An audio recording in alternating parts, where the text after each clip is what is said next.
Howdy y'all, hope all is well. So the following video is part 2 of the unnecessarily expansive game take review of Cyberpunk 2077. If you have not watched part 1 yet, I recommend you doing so if you're interested. I'll leave the card right up here that'll lead you right to it cause, I don't know, viewers are neat and totally validate me. One more thing before I jump in because I can't stress this enough. I don't have all the time in the world to make these reviews, and whatever I say from here on out is based on my experience of the game on the PS4 Pro to top it off. Who knows if CD Projekt Red will actually fix this crap, or maybe whatever I say will still be relevant by the time y'all watch this video, who knows? Either way, it's no secret on what kind of mess pool the release of this title was, and in case if I do somehow make a clown of myself, oh well, enjoy the memes, I guess. Anywho, just keep all that in mind, and please enjoy part 2 of my game take review of Cyberpunk 2077. Here we go. Anywho, back to learning how not to die. Pick up a stinky stink. Shaky shake. Gun. Bang bang. Shoot. Blam blam. Ooh, missed. Shoot. Ah, frick. Boom. Yeah. Shoot. Blam. Boom. Ah. Shoot. Frick! Shoot! I'm crouching! Bam, shoot. Okay, going down. Shoot, bitch! Shoot, bitch! Oh, no, I don't like this. I don't like you, any of you! Go away! Okay, rule number 1, never drive JorGoGo to war. Blam! Bitch! I'm coming for you! What was the button again? You saw nothing!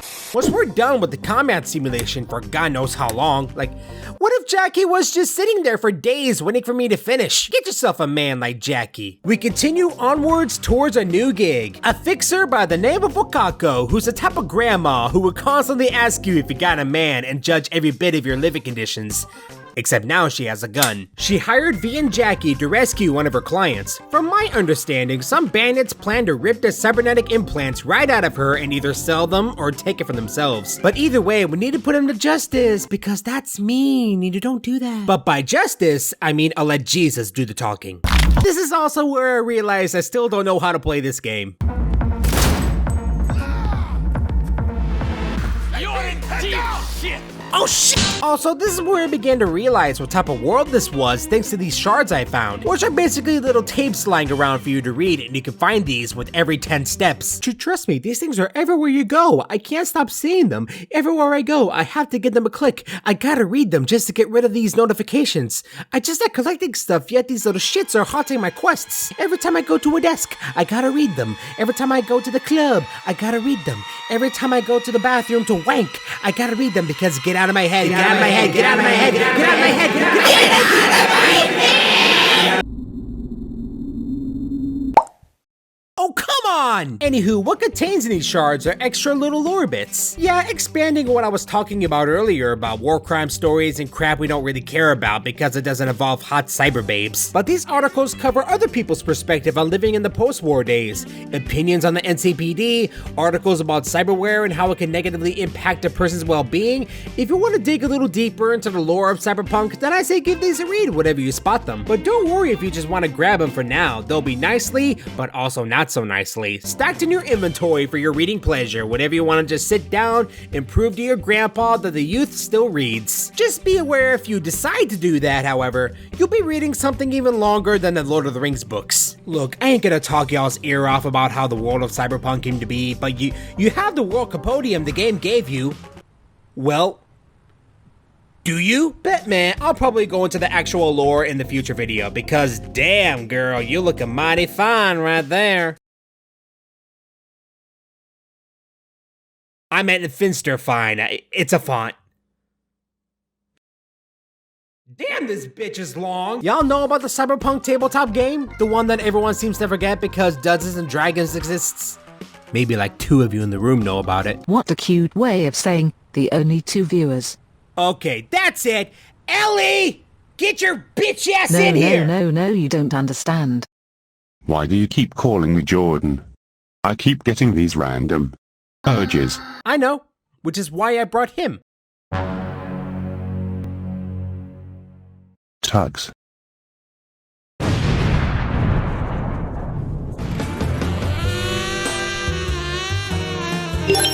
There you are, my chunky monkey. You can't do this to me. This is pet abuse. You'll get cancelled.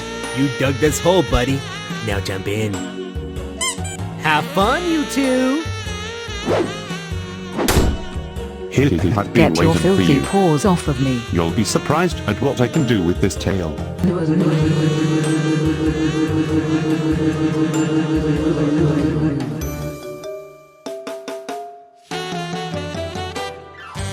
That should stall him for a hot minute. Anyway, back to it. Sadly, not that many people know, but Cyberpunk 2077 is part, or at least canon, to the Cyberpunk tabletop RPG. It was written by Mike Pondsmith, and the game was around since 1988. It's however more well known by the 1990 version, Cyberpunk 2020, and you can actually find this bad boy relatively cheap. Then in 2005 came Cyberpunk version 3.0, which is actually set in the 2030s, which deals with the Corpo Wars. And now Cyberpunk Red, which actually released this February, not too long ago. Not only that, but Red is actually a prequel to the video game, Cyberpunk 2077. So you have a set of RPGs that covers plot all the way from 2020 to 2077, aka this plot is thick. I also bought what I believe is the art book. It does a fair good job summarizing the plot even before 2020. It covers the Corpo Wars, post-wars, and all that crap. But I recommend the tabletop series if you want a first-hand experience. I haven't played the games myself, so I'm not sure how the lore contributes to the gameplay or how important it is. I might try it out and have a first-hand account of how the game is. Hell, I may even stream it, who knows. Anyway, I think shooting the bathroom sink messed up the mission, so I'm starting over. I wanted to pretend to know what I was doing using stealth and quick hacking to my advantage, even though I had no idea how either of them worked here. But despite it all, I managed to fight some crime with crime, and I managed to find the gal, which we had to get Trauma Team to haul ass over here to rescue her. Trauma Team is basically some kind of hospital subscription service. You know how you just have a random heart attack one day, and then the ambulance takes you into the hospital, and then you wake up all better, and then the doctor gives you the hospital bill that makes you wish you were left for dead instead? It's basically that, but the Netflix of healthcare. What do you mean it's not what the American people wanted? Everyone's doing it! I head outside to hand out the lady to the guys, and ow, geez, you welcome, you twits! Don't know why you need a gun, but okay, I was helping. Gee whiz, can't believe this. I got roped into this, and all I wanted was the dude's number from the bar, and I had no.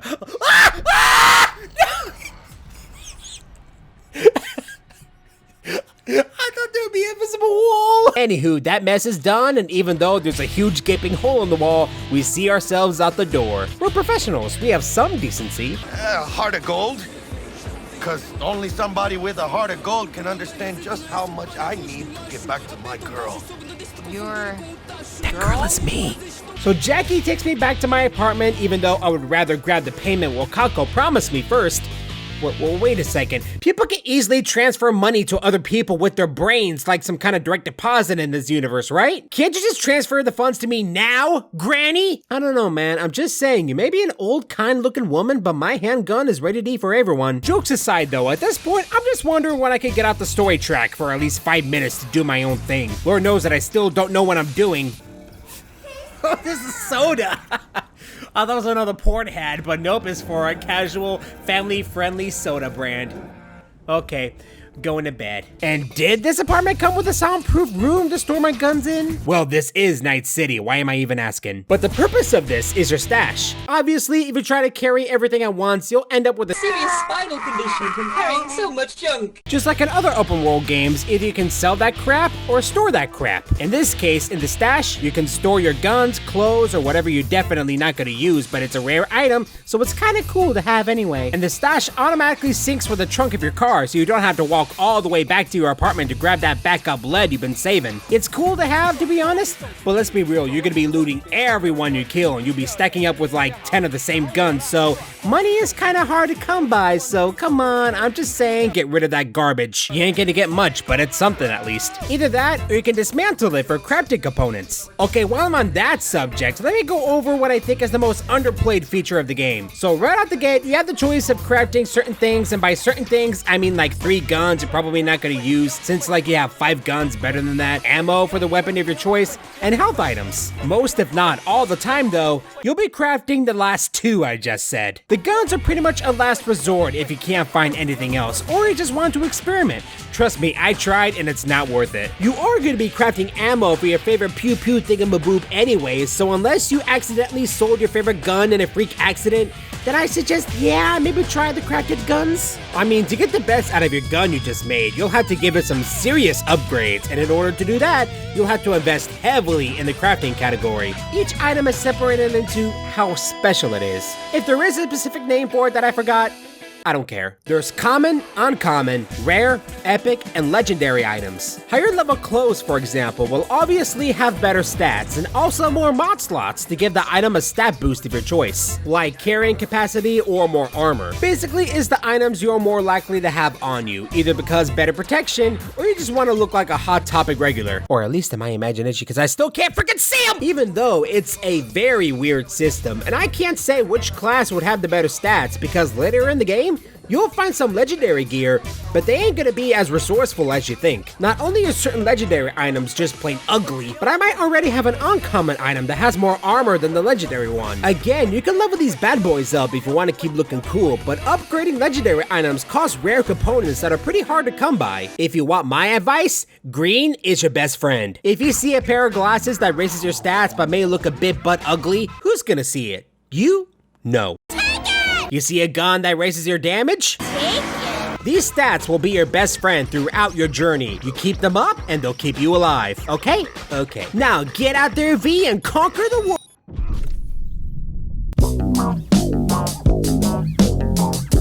I am pretty super duper omega serious about this though. Any item that'll raise your stats, any item that give you the green numbers there, it'll keep you alive, it'll keep you healthy, it'll keep me healthy. All right. Amen. Okay, time to go to bed. Just God, not this dream again. Wait, back up! Help! Hopefully I can go outside to witness what this universe has to... God damn it. I think I might have caught something when I jagged into that Corpo's biomon. Hey V, maybe I should call in sick. Need to see Vic. Let him tell me what's got my head reeling, my stomach churning. Okay, let me take you. God damn it, V! Yo, kid, you good? You're just standing there. Menacingly. So I make it down into the streets and Jackie's there waiting for me, just to tell me that he landed a job for us with a fixer known as Dexter Deshawn, the biggest boss guy Night City has to offer. Witchcraft. And if we landed a job with the best of the best, then that means we might have finally got seats at the big kids table. But I'm still sick and I gotta go see Victor. Can I go now, please? I just want to get out there and fight crime. We did it, Patrick! We saved the city! Oh well, let's try to at least be a good model citizen.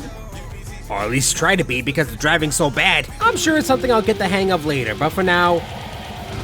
who am I kidding? It's still terrible. Okay, so if you want to get around town, most likely you're gonna need a hot rod to get you places. You know, just like in real life. The only way you can fast travel is through these hotspots. You can only fast travel from one hotspot to another. But it is pretty handy if you need to travel to another side of town. Driving though? Oops. Goodbye. One little push of the left stick and it'll be catapulted right off the game. I guess it's a good thing that the NCPD doesn't care about the good old drink responsibly slogan, because they would have been hightailing my ass as I bumped into everything like a pinball machine. To make matters worse, some cars are built differently, not only handling wise, but also where am I going wise. Ah! Oh my god, this is so bad. The entire dashboard is taking up my entire view of vision. I can't see the road. I can't see a thing. You earn some nice rides as you progress the story, and certain side quests gives you some nice sexy set of wheels too. I even got this neat sports car that's kind of like that one car I tried to steal from earlier. Yeah, it's cool, it's neat, but driving that little bitch just like having to hear my jokes in this video. It's terrible. I recommend sticking to bikes whenever you can get your hands on one, but make sure you're driving in third person though, because driving in first person feels too weird and makes me anxious and I don't like it. Oh, and also, pan the mini map out for all that is holy. Night City is a very pretty place to have a little cruise around, but driving can literally make or break your experience, but also running can take a hot minute depending on your destination. So you really don't have a choice at the end of the day. Please fix the driving is all I'm saying. Yes, hi, hello, this is JorGoGo from the future, and I didn't get this video out in time, whoopee. So as I'm recording right now, it is now April 13th, and I am aware that there has been a patch that has just been released that fixes mostly the cops and the cars, which related to the subject I was talking about, the driving. I didn't have a personal experience with the driving yet. I didn't get very far in my second playthrough, so I can't say right now for sure how the driving is, but I am aware that the patch is out. The reason why I'm saying this is because I know some angry Reddit dimwits are gonna storm this video if they ever find it, so I just wanna say I am aware. You can walk away from the keyboards now. I can hear you dimwits typing from here. Look, a lot has happened for me in the past couple of months. Can I please just review Cyberpunk based on my experience, please? Please? So I finally make it to the clinic, and I can confirm indeed that you can pet the cat at Cyberpunk 2077. And a little PSA, if you think Sphinx cats are the ugliest things alive, then you can dig a hole and get in and we no longer best friends. Have you actually seen these cute little babies? They're the peak definition of cute, gross, and I 120. Look at this cute little bingus. All right, kid. We'll sort you out in a flash. Besides that, how are things? Okay, well, since I ain't allowed anywhere near Jackie's panties, are you romanceable? Oh, who am I kidding? Of course you're not. So this dude introduces us to the cyberware mechanic of the game. Again, the enhancements we can implant into our bodies. It's something I want to brush to the side too, since I already described how I feel about these things earlier. And I went a little crazy with these things later on in the game, so I just want to brush them to the side for now, for relevancy. But just know that they're totally hip and cool and fine and fresh and neat and a tad little scary. I can release it for you, but you'd have to watch out for negative energy fields and avoid mean reds. V, yo, listen up. Well, rude. So we meet the big chungus himself, Dexter Deshawn, and already I'm clenching my butt cheeks expecting the worst. I know what happens, my guy. I got my eye on you. So this dude has a gig for me to steal a very precious biochip from the one and only Arasaka, one of the biggest corpos ever to bless Night City with the security stuff and the scary stuff, but also hot people. Hot people. Now, breaching into a highly security facility is going to require more intel and a lot more legwork, so we gotta do two things. One is to achieve a military bot from the local gang Maelstrom that will make breaking into the Corpo's tasty gams a little easier. And two, to meet with the actual client, Evelyn Parker, who actually has intel on the chip and whatever. So given the choice which one we want to take on first, I chose to get the bot. But first, I gotta call up some bimbo named Meredith, which I totally forgot why she was involved in this whole thing in the first place, and I'm too lazy to check why. Oh hey, there you are, nice to meet you. Oh god, why is it always these white bitches? Okay look, it's been a while, I totally forgot why I'm pinned at gunpoint, who this mole is, and why this guy is tickling my slots. But I guess someone ratted her out for something? Isn't she from Militech though? Okay, just so y'all don't blow up my comment section, I just checked. And apparently she was in charge of a Militech convoy, which was carrying that military bot called the Flathead that Dex wanted. And she wants to cover the convoy before any of her superiors noticed. Which explains why she thinks this poor guy ratted her out. For cooperating with her, she gives me a card with the funds to pay Royce for the Flathead. But didn't Dex say he already paid for it? Well, good to have backup, I suppose. I personally wouldn't want to get within a 5-mile radius with someone who looks like he took a shotgun to the face and lived without having my blue eyes white dragon in my pants. But why does it ask me to clean it? Is there something on it? Well, I need to brush on my breach protocol skills anyways, so hacks ahoy. Here I come, Maelstrom. I don't think you're ready for the mightiest dynamite duo Night City has ever witnessed. Oh, I'm gonna pee my pants, I'm so scared. I want to go back to what I was saying about the first-person perspective. Even though I do wish there was a way I could see my V, the first-person option works so well with these cutscenes. I'm in an enemy stronghold. These guys are freaky as hell, and Royce is straight up terrifying. This is just another example how great the game is at setting the mood, whether that being somber, anxious, mysterious. This game knows what it wants us to feel, and it's nothing like your average open world game cutscene, like using the same animations or using the whole shot reverse shot technique. The perfect mix of OST, animations, and color makes for some of the best cutscenes I've seen in a while. Can I even call them cutscenes? You'll have a certain time to respond to someone, or sometimes the mission will continue right away. Cyberpunk not only has a sense of style to keep you engaged in the story, but the gameplay doesn't exactly end when you're going into conversation with someone. It all happens so smoothly like butter on a pan, and I freaking love every second of it. Chip was spiked with a virus. Don't worry, I wiped it. Wait, was I not supposed to wipe the card?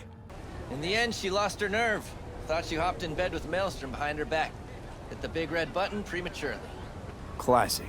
So, I wasn't supposed to wipe Why the not card order an after all-out all. assault on a food factory? She's dead now. About sums it up. Oops. So, okay, off to meet this Evelyn chick who wants the biochip and to give us the deets on where to find it and how to find it. To give us a better visual how we're gonna get the chip is with the help of our good friend Judy here. It's here where we get introduced to another mechanic in the game called brain dances. Think of them as VR porn, but yes. But in this case, it's the same recording method, but Judy managed to modify the BD headset so we can use it in an editing mode. As the recording goes on, we can investigate anything and anywhere as long as it's within the radius of the person being recorded. Private phone conversations, switches in a room, even environmental ambience. You look like a cut of fuckable meat, are you? So in this recording, Evelyn managed to get a recording of herself by meeting with Aronobu at the hotel because I guess he needed some wicked good babussy. So with the help of T-Bug, our navigator of the game, just hope she ain't the talkative type, we find where the biochip is and the gang and Dex can get to work on nabbing the thing. And then next stop, Filthy McStinkin' Rich City. Turns out Evelyn's recording from Kompeki was worth our time. Beautiful. T-Bug already called. I can't believe it! We finally did it, everyone! Our first game crash! Sound the horns and ignite the flames! We did it! This is truly a sight to behold! Amen! Hallelujah! Praise Jesus! This game is pulled off of the PlayStation Store.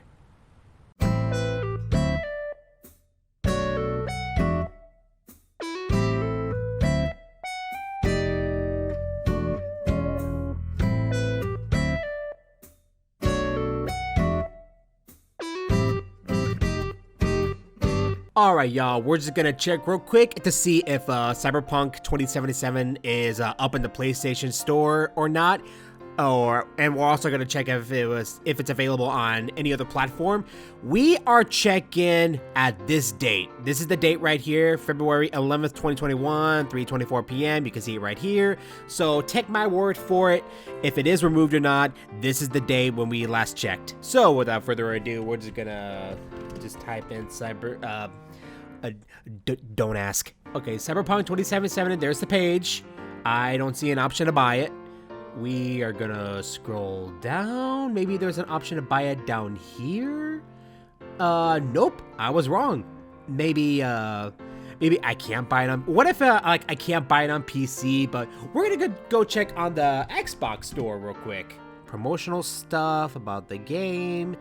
And oop, there it is. There's the option to buy it right there, $59.99. It's probably on the actual Steam app. Since we're already here, ooh, it's 10% off. Okay, trailers, whatever there, and whoop, there it is.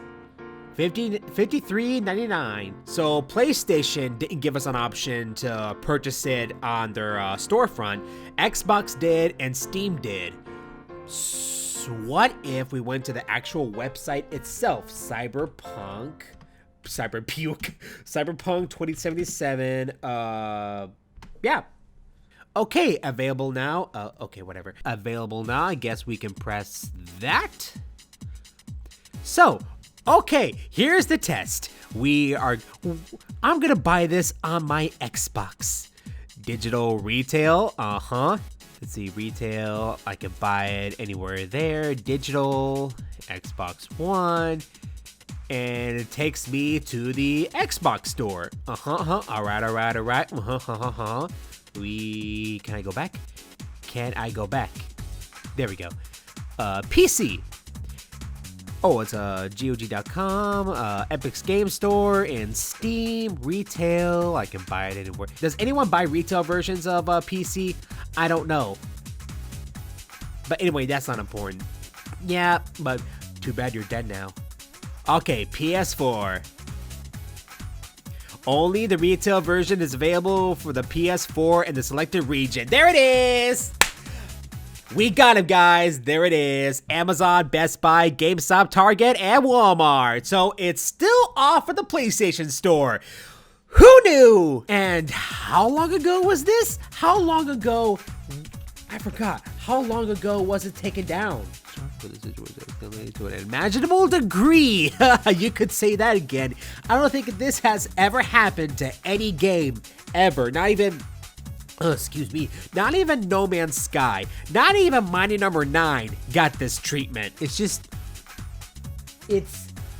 wonderful. I actually gonna say wonderful. Let this be an example. Finally, someone put their foot down and say that this is unacceptable.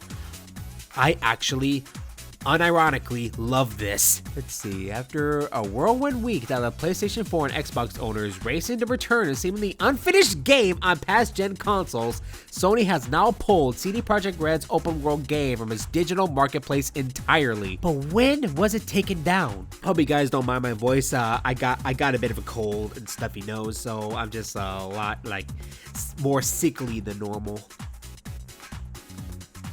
Oh God, that is actually a thing that still that right there still happens in the PlayStation 4 version, even at this date. No, even at this date, this still happens. Ooh, I forgot about this. CD Projekt Red issued a statement where, following our discussion with PlayStation, a decision was made to temporarily suspend digital distribution of Cyberpunk 2077 on the PlayStation Store. No, you didn't. This was not your decision. It was a PlayStation decision. You did not give a single tweet about this, not even to Xbox users. This was like hours upon hours later. You would have said something. This has never been done before, and it was completely out of the blue, and nobody predicted this. And PlayStation, right up front, removed the game from the PlayStation Store. You could have said something earlier, or you could have said something right then and there, but no, you didn't. This was not your decision. This was a PlayStation decision, not yours. So it had to be around December 17th and December 18th. Actually, Mr. Yang actually covered this. Let me look at his channel, because he actually made this the day it happened. That's right. TurboTax Free Edition is free. I don't care. Oh, wow. December 17th is when it happened. So actually, Cyberpunk made a statement the day after. Oh my God. It wasn't hours after. It was a complete day after. Hell World. PlayStation is so restrictive when it comes to pre-orders and refunds. Pretty much when you play the game, you can't get a refund for it. And if you pre-order the game, there's no way you can cancel it. But they're coming up front and removing the game from the store and guaranteeing refunds for everyone. Everyone. So basically, Cyberpunk has been down from the PlayStation Store for about 2 months now. Okay, here's the hotbed y'all have been waiting for. Despite what some trailers and some hotheads may tell ya, and despite the first Cyberpunk trailer being showcased in 2012, the actual development for the game started around 2016. They waited until the development for the latest Witcher 3 DLC came to a close, ending the game's development, and it was time to move on. Now, the reason they wanted to draw attention about their new hot game was probably to either draw hype or to hire more people to help out with this new project. This wasn't going to be just a future Witcher game, this was going to be one of the most massive PC games ever made. The stakes were high and risks need to be made. In order for this to work, they needed to go all out and gather as much help as they can. Also note that the game's development started around 2016. That's not counting proof of concepts, art direction, world building, and story development. They obviously needed a blueprint for the game to make it as close to their visions as possible. Hell, this was a spazzy trailer we're looking at here, so the concept of the game could have went further than that. Let me tell y'all that this is just giving me Kingdom Hearts Vietnam flashbacks all over again. Boy, looking back now, we were spoiled. Now, it would be heavily unfair if I did did compare these two games, as tempting as it is. Despite them both being RPGs, there's different teams, different goals, and different directions. Despite CDPR reaching closer and closer to that good old promotional mode, they were met with many hurdles that interfere with development. Like Cyberpunk's creative director leaving to become the new creative director for Blizzard to work on, I believe, to be the Diablo franchise. And then there's COVID-19, which affected, well, pretty much everyone. Many CDPR employees had to work from home, and many of them weren't given the proper tools to develop the game further, nor to transfer game files back and forth. You may recall way back when CD Projekt Red promised to enforce absolutely zero crunch of their employees, and it's the health and well-being of their employees that's the most important thing. Now, did they keep their promise? Well, let me ask what you think. Crunch wasn't exactly mandatory, but it was heavily enforced. Employees that did take time off felt like they were easily replaceable or letting the team down, which in my humble opinion, whether it is mandatory or heavily enforced, it's just as bad. The game got delayed over and over again and eventually got delayed a month later, right when it was about to go gold. Yes, you should never enforce crunch on your employees, and yes, a rushed game is never a good game, but speaking from experience, constant delays are always never a good sign, no matter the game. Now this is where I start to compare Cyberpunk to Kingdom Hearts 3, even though I said I wouldn't. Try and stop me, shut up. Let me take a trip down memory lane, back to the good old days, where waiting for Kingdom Hearts 3 information was absolute agony. You may recall the bane of all of our existences, that being the slogan right here, now in development. All of us wondered if they were ever gonna put an actual date there and stop shoving these 3 words on our faces and keep running away. But now, as I look back at the development of Cyberpunk, it makes me appreciate this sentence a frick ton more. One of the biggest mistakes CDPR has made was announce a release date right then and there.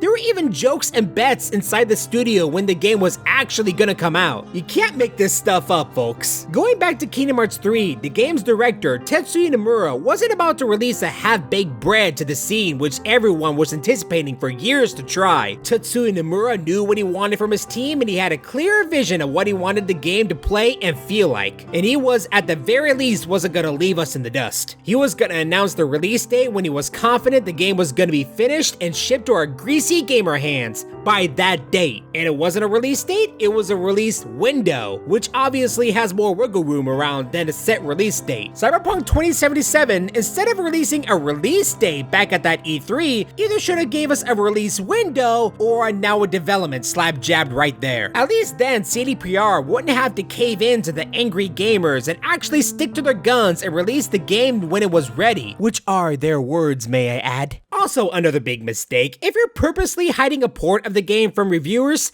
shouldn't that be a huge ass red flag? Even when reviewers were given the PC port of the game, they weren't even allowed to show any of their gameplay footage, probably to keep all that pre-order dough. But purposely, intentionally releasing a port you know for a goddamn fact isn't finished, and hiding any sort of information on them from the public, and brushing it completely under the rug by saying, oh yeah, it'll run good, it's all fine. Not only is that scummy, but can also fall under false advertising, which is kinda semi-illegal. Or at the very least, get into trouble with the Polish Consumer Protection Agency.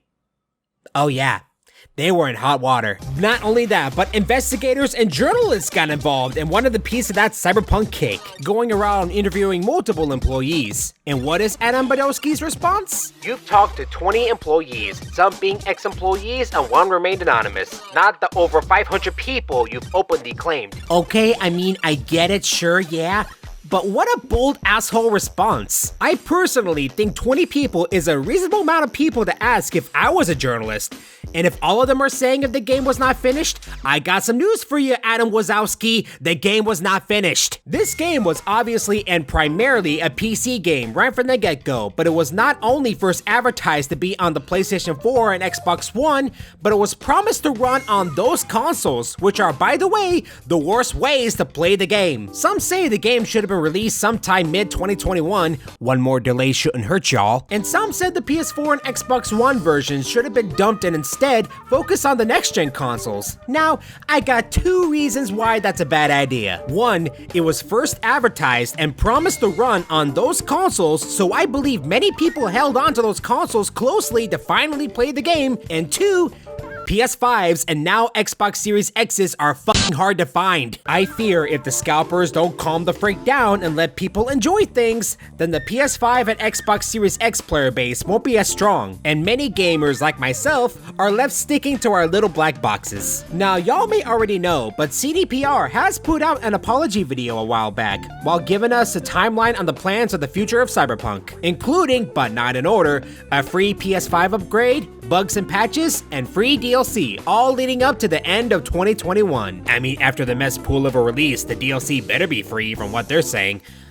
Who am I kidding? They're lying again, aren't they? My point isn't that we should be getting free stuff. My point is that what if they have the nerve to lie to their audience again? Further tiptoeing around the line, getting slowly inside, and only reacting when the audience tells them that no, you shouldn't do that. We see numerous other game companies do this sort of thing all the time. It's like telling your cat to get off the stove. This is a video game company. It's a business, not your friends. If they lied to their audience before, who's to say they won't go off lying again? Witcher 3's release was buggy as all hell and eventually got better, yes, but they tried to make Cyberpunk with that mentality again. Oh, we'll just fix the game later. It'll be fine. People will still want to play it. It's what the game becomes is what's gonna make it so special. Now, not only is this completely deceitful and asinine, but a horrible excuse to release a game early. It is also the biggest bullshit that has ever crossed my ears. I'm looking at you, Capcom.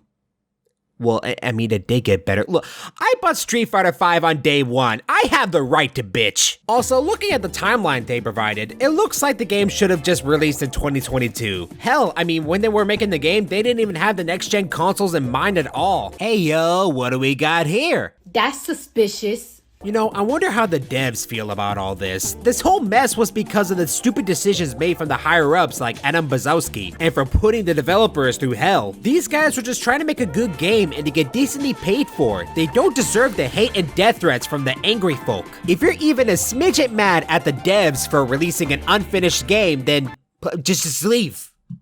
I have nothing else for you. Just leave. These guys were just doing what they were told at this point. They were doing what they could and being treated with very little respect. Crunch culture is nothing new to the gaming industry, and it seems like no matter how loud we shout that it's a bad thing, big cats will always view their employees as tools, as a means to get a half-polished game out to make a quick buck. That's what it seems like game companies only care about now. Not respect, not quality, just Benjamin Franklin's deep, luscious stare. Look what happened recently. Activision had to lay off employees without any sort of warning and had to find out why through a freaking article, while the CEO, Bob Kotick, whatever, is receiving $200 million for just having his butt sit in the office. Look at Game Freak, releasing a half-baked Pokemon game and expects us to pay even more money that someone adds to the experience, and expects us to shove down even more to transfer our Pokemon, when again, Sword and Shield has to be one of the most baffling bare-bone Pokemon game ever graced my eyes and my cursed mind. Money is always the name of the game by the end of it all, and it seems like this is the kind of culture that will seep in and stay for a while video games become more and more mainstream than it already is.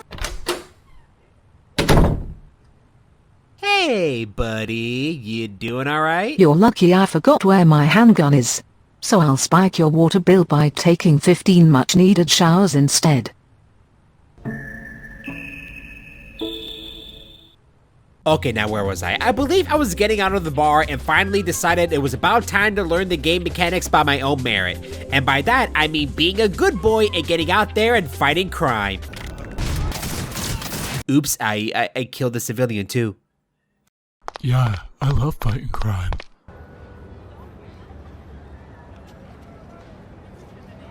Now, as you pull up your map, you'll notice different types of objective markers depending on what you want to do. These blue markers indicate criminal activity and the NCPD will pay you. Well, not a whole lot, but to put a stop to the crime and make the city a kinda, seldomly, itsy-bitsy, not really, maybe, somewhat better place than it was before. As long as the criminals get a kick in the teeth, that's good enough for the popos. Just be warned though that this game doesn't exactly have some kind of crime bounty or some sort of system that shows how much of a goody two-shoes you are.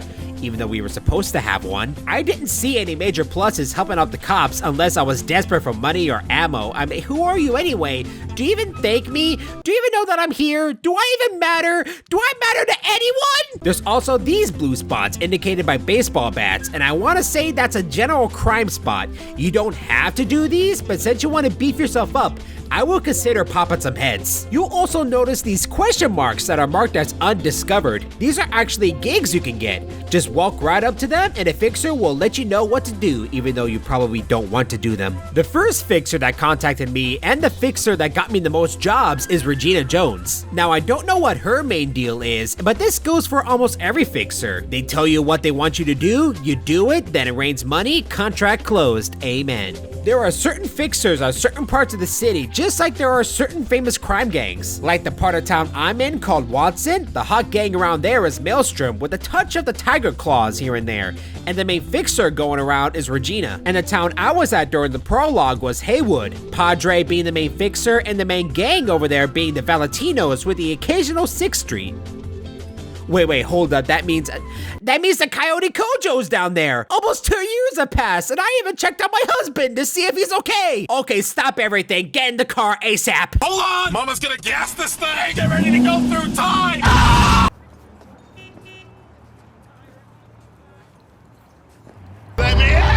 Anywho, that will conclude part 2 of the Cyberpunk 2077 review. Hope y'all have been enjoying this series so far, and I hope y'all will stick around for part 3. Y'all be sure to hit that subscribe button and hit that notification bell to keep up to date with future parts of this review, along with all my other crap. Be sure to check out my social media, being Twitter and Instagram, and be sure to join the JorGoGo Discord. All the links will be down below. Now we ain't gonna keep y'all here any longer, so y'all be sure to be cool, be wild, and be groovy, and get vaccinated. Good night.